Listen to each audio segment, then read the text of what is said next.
Манайхаа за багш нь жоохон юутай яваад гинт Монгол явах ажил гараад Монгол руу 3-7 хоног явчаад тэгээд ирлээ. Өчигдөр ирсэн. За өнөөдөр бол яг хуу хичээл орч чадахгүй байж магадгүй. Гэхдээ яг хуу ямар ч сан арилж байгаа хэдүүлээ нэг ярьчий.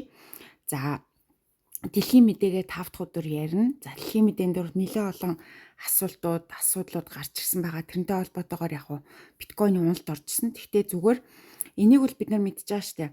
Яагаад вэ гэхээр та нар санаж ийн үгүй минь сургалтын хэдүүлээ нэг энэ хэсгээр явж исэн тий. Тэгэхэд энэ үед нөгөө нэг 74-ийг шалгачаад дээшээ гарахтаа шалгаагүй байсан үннүүд байсан тийм үү. Тэгэхээр энэ зураас ингээд энэ одоо шар зураас ишээ ойртоод ирэхгүй шалганаа гэж ярьжсэн бол нөгөө шар зураас маань энд ойртож ирэх үед уналд орж энэ дээр шалгачихж байгаа тийм үү. Тэгэхээр энэ дээр 7 хоног дээр надад юу харагдаад нь гэхээр хэрвээ хэдүүлээ Elliott wave-ээр эндээсээ тийм ээ 15-аас 1-2 гэж тоолоод тийм ээ мэдээж энэ дээр ингэсэн шүү дээ нөгөө хэдүүлээ аяга зурсан тийм ээ шинж орж ирсэн Cup and Handle гэдэг шинж орж ирсэн. За шинжээс дээшээ бол энэ шинжнийхаа хэмжээг аваад энэ дээр тавихаар 3-ыг хийсэн байгаа тийм үү.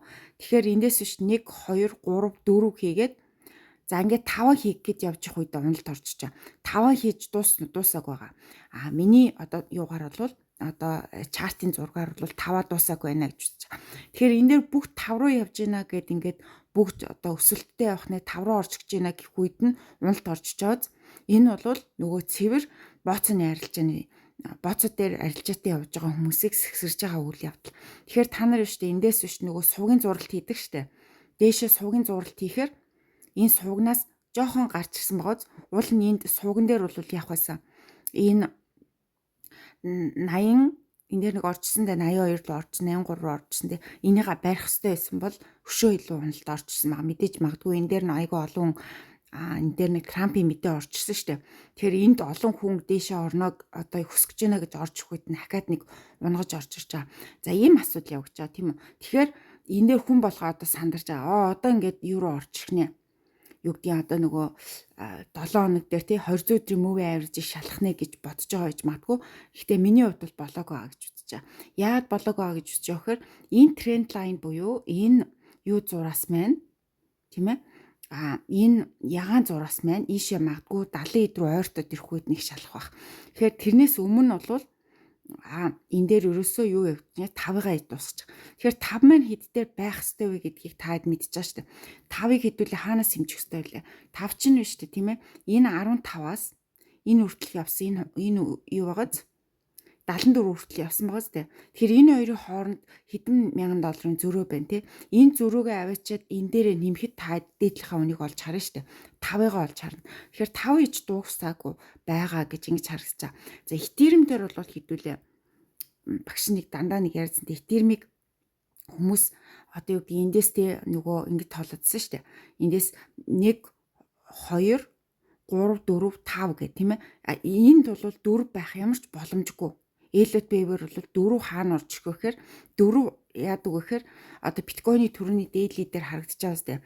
Тэрнтэй адилхан биш 1 2 3 4 гэх юм бол 4 чишээ бүр энэ дээр орж ирэх хэрэгтэйсэн байхгүй тийм ээ. 3040-ыг шалах хэрэгтэйсэн. Гэтэл шалахгүйгээр дээш явчихж байгаа. Тэгэхээр энэ тооцоог чи юу та хэдүүлээ юу тоолох гэдэг байгаа гэхээр би нөгөө дандаа 1 чи 2-ыг хүлээгээд нэг нь хаана байхаа 5100 байх уу 5300 байх уу гэж хүлээгээдсэн тий.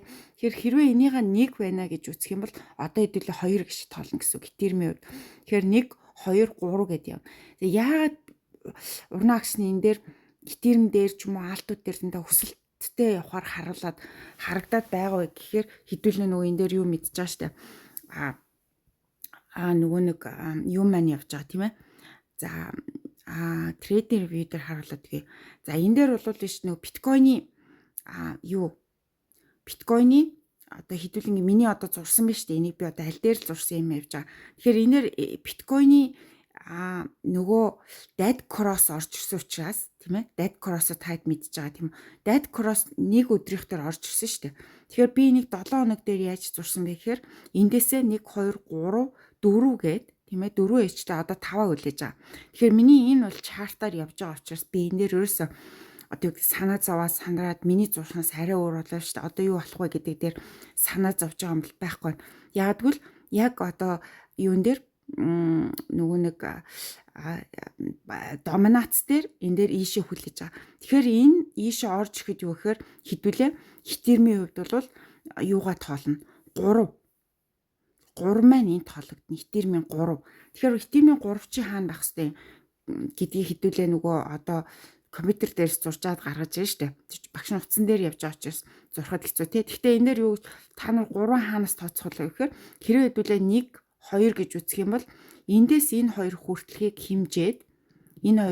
хэмжээд дээшээ аваач тавиад хэдүүлээ 3 олж харна. Тэгэхээр бол би бол нөгөө аалтуудын өсөлт орж ирж байгаа гэдэг дээр бол итгэлтэй байгаа. За энэ дээр мэдээж тэр юу шалах гэж байна вэ гэхээр 7 хоног дээр бол 200 өдрийн мөвийн авир шалах гэж байна тийм үү. Гэхдээ мэдээж одоо надад бол нэг 3200 хавцаа шалгаад буцаад шалгахдаа доошоо энэ одоо 200 өдрийн мөвийн авирж шиг ойртод орж хүйтэн нэг шалгаа дээш явах шинжтэй байна. Тэгэхээр бол 12 сарын хувьд бол дунд хүртэл 12 сарын дунд хүртэл 2 хоног уналт байна. Энээс хойш бол өсөлттэй байна гэж ингэж харж байгаа шүү. За тэгээ багш нь юу яагаад хичээл дээрээ оруулаад юугаар хичээл дээрээ хэдүүлээ дэлхийн мэдээгээ ярина, мөн одоо чартуудаа ярина. За тэгээд муви авержуудаа маш сайн хараад ингээд сураад явжий. За ээлүүд би бол давхар заагаад явж байгаа учраас санаа зовхгүй байж байгаарай заа.